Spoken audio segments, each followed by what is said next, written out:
Olá, meus amigos, Danilo Brito aqui. Hoje nós vamos fazer um vídeo à la Chopin, né? Porque o vídeo era outro, né? Só que acabou a energia e nós vamos ter que gravar assim mesmo. E eu espero que vocês me façam companhia aqui à luz de vela e de lampião, viu? Eu falei Danilo Brito aqui, eu acho que nunca foi tão necessário, né? Não sei se você está me vendo, você está me vendo? Aqui, aí eu, aí, tá vendo? É.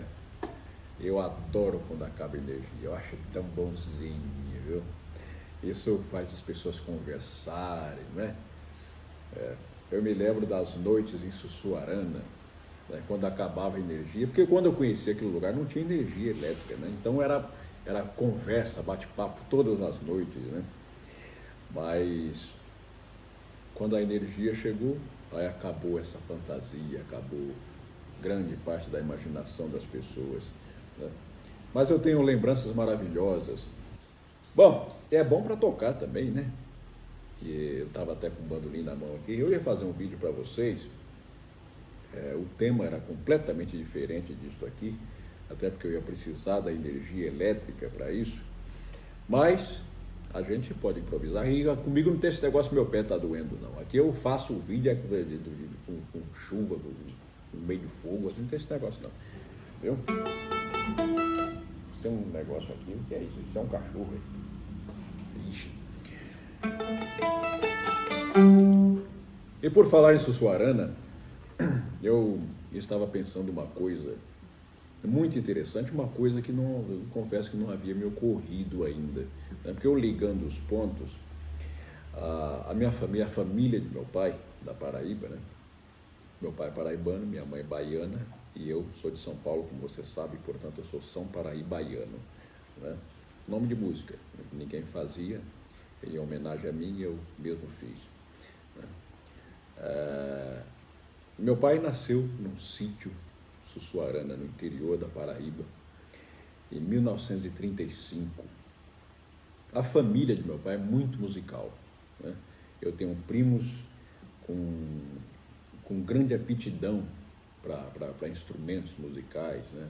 Uma cabeça muito melódica, enfim, vai, trovão, se cuidasse. Mas, e o pessoal fala, né? A família Brito, muito musical, estava ali na região, também muito conhecida por isso.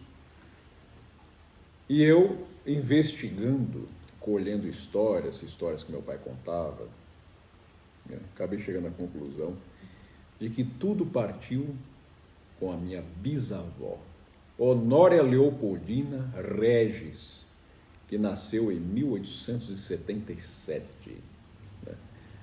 A famosa Mãe Nora. Lá as pessoas, por reverência, respeito aos mais velhos, chamam de mãe fulana de tal, pai fulano de tal, assim como era o meu bisavô, né, Bernardino Jacaré de Macedo, né, que era conhecido como Pai Tão. Tão era o apelido, né? E meu pai contava que Mãe Nora era muito musical. Imagine naquele tempo. Olha, eu quando conheci Sussuarana, quando eu tinha 9 anos de idade, ainda não havia energia elétrica, né? Claro.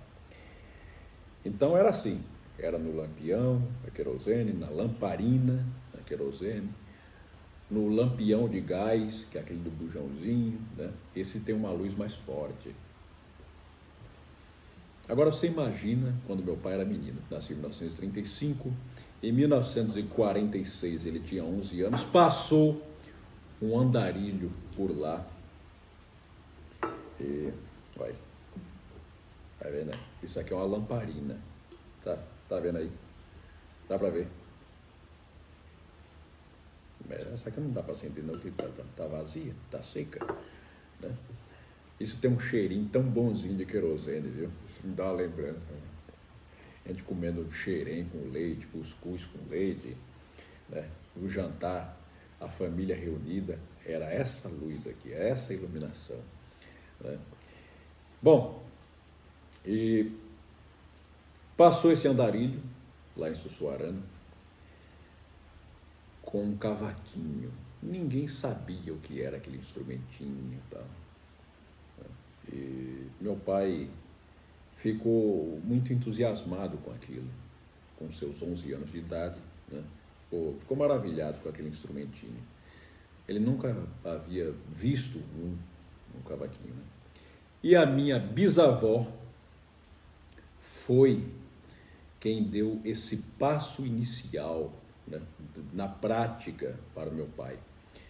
Minha avó, aliás, minha bisavó, a avó de meu pai, que pendurava 2 latas, uma em cada canto, com um arame, né? As latas soavam como uma caixa de reverberação, né? Uma coisa sonora, e esse arame esticado, como se fosse um birimbau, ela ficava tentando tirar melodias, né? Conforme a distância de uma lata para outra dava notas diferentes, ela ficava tocando naquilo.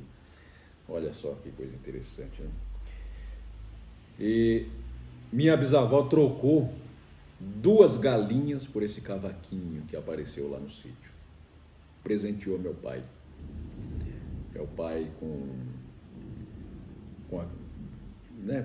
a dificuldade que tinha, né, de adquirir informações, que ninguém sabia de nada daquele instrumento ali, não tinha quem ensinasse a afinação do cavaquinho, ninguém conhecia a afinação do cavaquinho. Então ele inventou uma afinação e começou a tocar as músicas que ele aprendia de ouvido e de memória dos bailes ali da região, os bailes geralmente animados pelo Paizinho Amador. O Paizinho Amador foi um grande músico daquela região.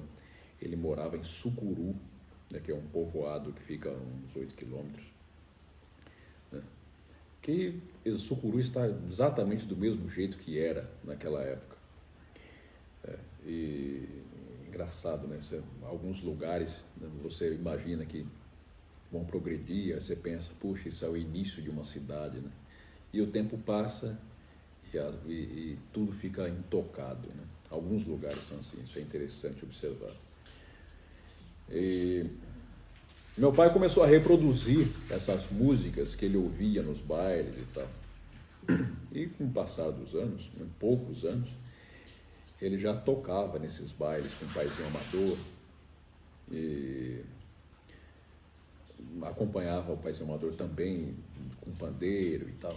E meu pai começou a alimentar um sonho de virar artista, de virar um solista, de virar um músico profissional, né? A informação, como eu disse, era muito precária, rádio não chegava ali ainda, né? Mas em Sumé, na cidade mais próxima, tinha aqueles difusores, aquelas caixas de alto-falantes do município, nos postes, né? E ali se tocava alguma coisa. E ele disse que se lembrava da sensação que causou quando ele ouviu o Brasileirinho pela primeira vez, né? Sucesso de Valdir Azevedo, lançado em 1949. Né? Então, quando começava o Brasileirinho, as pessoas saíam correndo no meio da cidade, no meio da rua, e iam para debaixo dos postes e ficaram ouvindo aquilo, né? Impressionadas com aquilo. Outra música também que ele se lembra era o Sapeca, aquele frio de Jacó do Bandolim.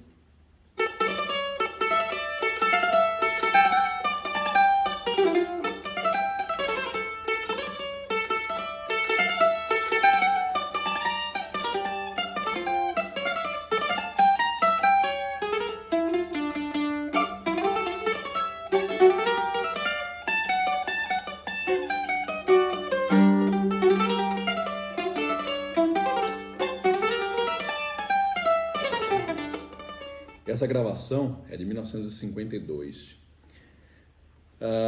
Então, você pode imaginar o que era na cabeça de um menino naquela época, naquele lugar, o sonho, né? A imaginação. Quando se falava em São Paulo, aquilo era uma terra muito distante, era como se fosse outro mundo, sabe? As pessoas falavam, São Paulo é longe, são muitos dias de viagem, né? E ele dizia que imaginava, né, um barco a velas, sei lá, andando, navegando por muitos e muitos dias, numa terra muito distante, né? Mas, em 1955, ele partiu para o Rio Grande do Norte, né, em busca de uma aventura, e acabou saindo em São Paulo, né, 2 anos depois. Mas quando ele saiu do sítio, ele deixou a mãe dele, a minha avó, Zefinha, chorando. E ele saiu tocando uma valsa nesse cavaquinho, né, alimentando esse sonho de virar artista profissional, né. Deixou a vida de agricultor, deixou de ajudar o meu avô,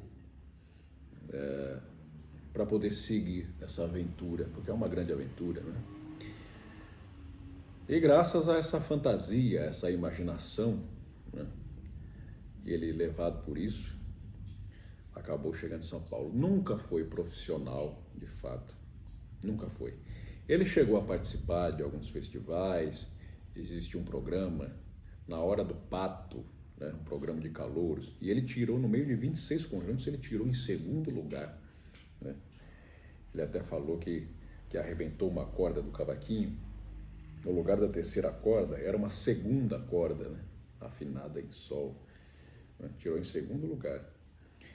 Esse paizinho amador também viajou para São Paulo algum tempo depois, né, e eles tocavam às vezes em praça pública, né. Paizinho amador, meu pai disse que foi o maior músico que ele conheceu, o maior instrumentista que ele conheceu na vida. Diz que era um assombro que esse homem tocava, né? Diz que não tinha diferença de um sivuca, por exemplo. E tocando fole de 8 baixos, hein?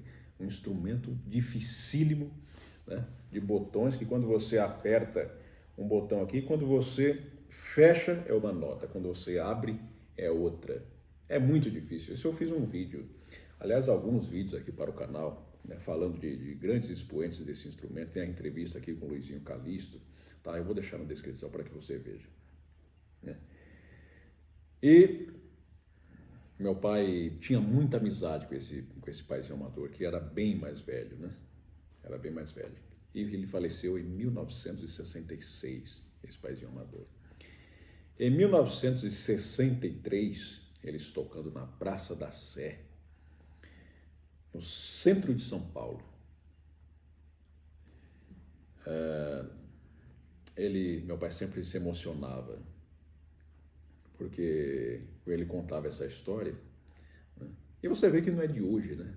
E sempre foi a humanidade sempre teve dessas coisas, né? Nunca esteve preparada para reconhecer certos artistas naquele determinado tempo, né, em que o artista estava presente, né? A história mostra isso com Johann Sebastian Bach, com Beethoven, enfim, os grandes músicos, né? Enfim, meu pai contava que o paizinho amador se sentou assim, né, colocou um instrumentinho no colo, a concertina, e aí falou: é isso mesmo, um músico como eu, tocando em praça pública para poder ganhar o pão. Meu pai falava isso e se emocionava, né? Corria uma lágrima nele. Meu pai era um sujeito forte, muito forte, bruto em alguns aspectos, né? O que faltava em conhecimento acadêmico, sobrava em inteligência natural, sabe? Mas era muito, muito emotivo e grande entendedor de certas coisas, sabe? Certas coisinhas da vida, da humanidade, da natureza das coisas, sabe? E quando ele falou isso, quando o paizinho amador falou isso, tocou um frevo, que era vassourinhas. Diz que todo mundo que estava ali ficou de boca aberta. Diz que um homem encostado assim, a meu pai estava acompanhando o paizinho amador, falou assim: um homem desse não pode ser normal, não. Um homem desse ele deve tocar por pauta. Sabe o que é tocar por pauta? Eu já expliquei aqui no vídeo do Fole também. E quem conheceu o paizinho amador falava isso. E o paizinho amador não era normal, não, que tocava por pauta. tocar por pauta, ajudado pelo satanico. Eu, hein? Vote. Mas acontece que o talento do homem era tão grande que despertava essas coisas, essas lendas nas pessoas. Uma vez, eu conversando com Severino Sapateiro, que foi meu vizinho na Vila Nova Cachoeirinha, né, bairro onde eu nasci e cresci, na zona norte de São Paulo. E Severino Sapateiro era pernambucano, mas ele conheceu o Paizinho Amador.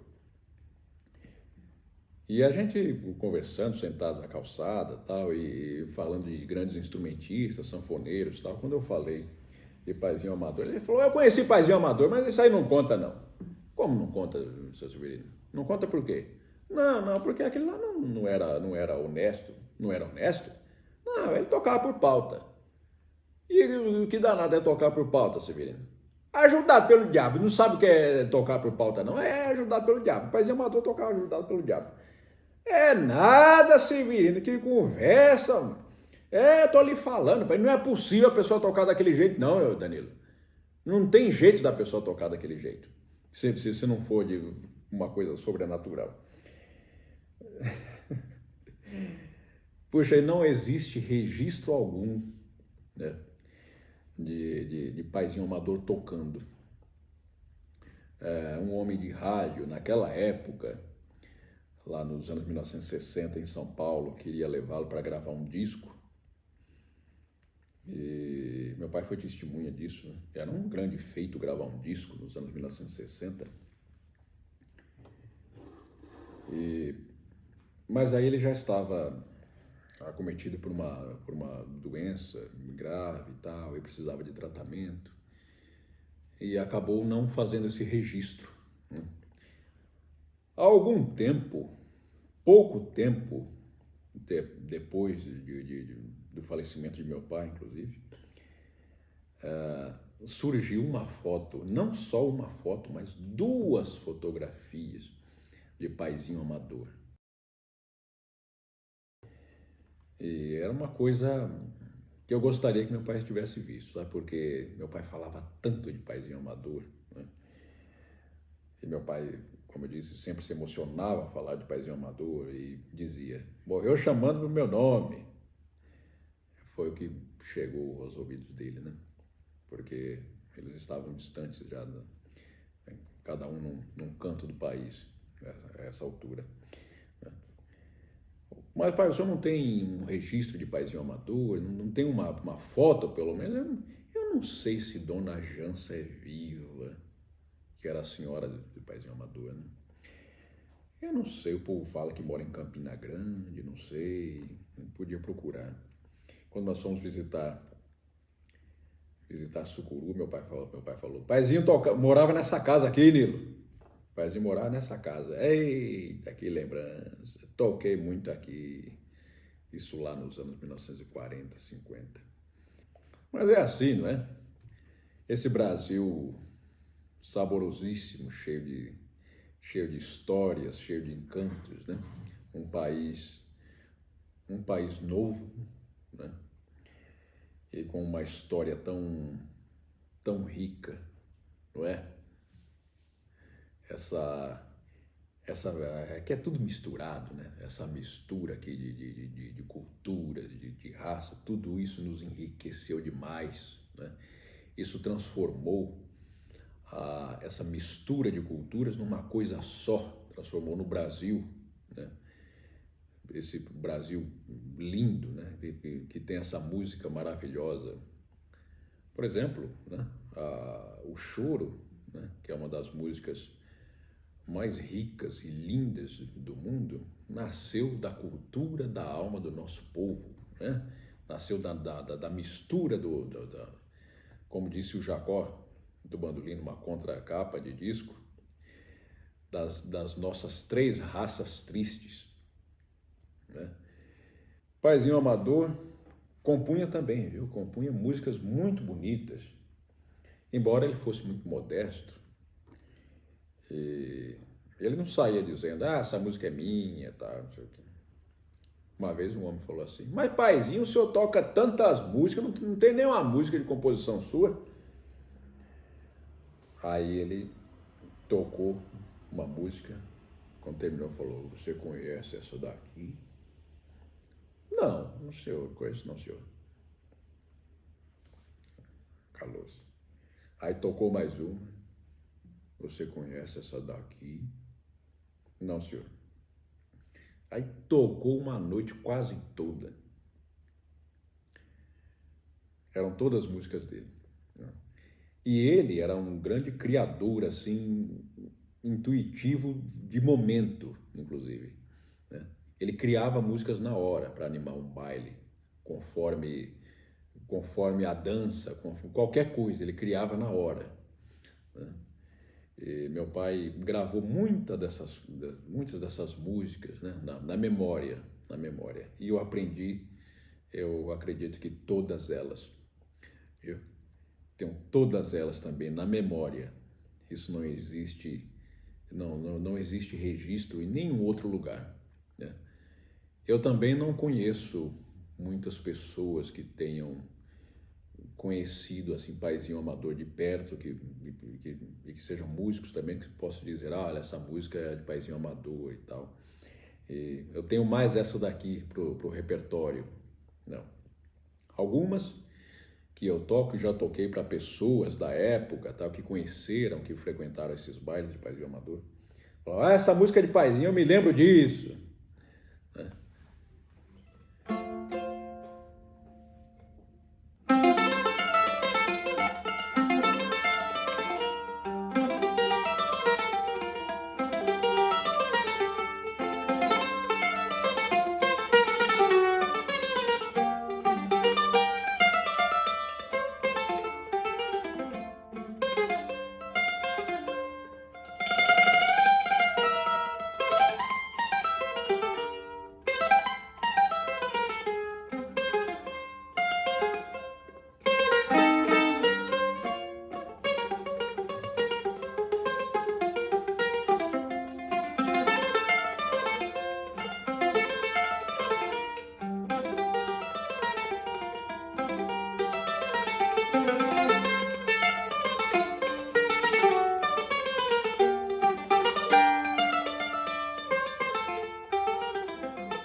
É um choro simples, mas tão comunicativo, né? E tem muitas, viu?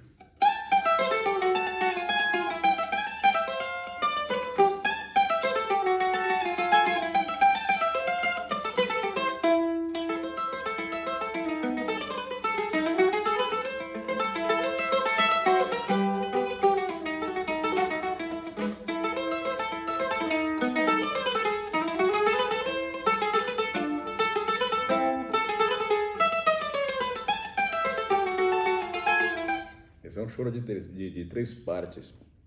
Ixi, tem tanta da coisa. Qualquer dia sou capaz de fazer uma seleção de músicas de Paizinho Amador para apresentar a vocês.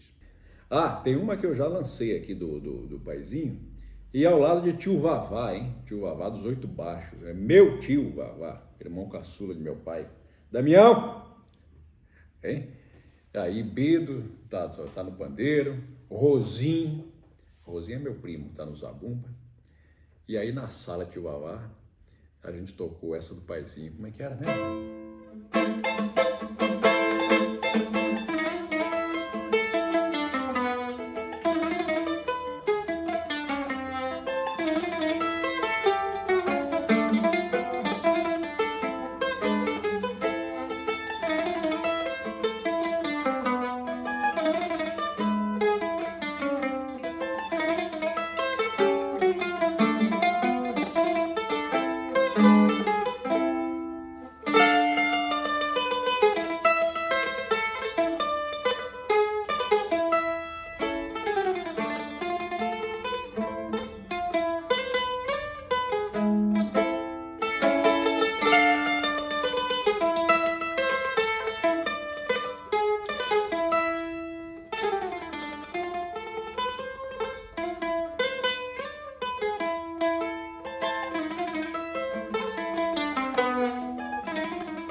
Bem, meus amigos, muito obrigado pela sua companhia. E foi bom, viu? Foi bom. Aqui a luz de vela e a luz do lampião. Não deixe de se inscrever neste canal dos amantes da música feita de alma e coração, viu? E deixe o seu like, lembrando que o like é para cima, viu? E esparrama esse vídeo aqui para tudo quanto é gente, viu? Esse povo que está ávido para ouvir as nossas belezas, né? Essa nossa música, né? E esparrama para todo mundo, viu? Nós estamos precisando juntar esse povo. Esse povo está querendo se reencontrar com a nossa própria cultura, né? Essa cultura que nos orgulha e muito. Um grande e forte abraço.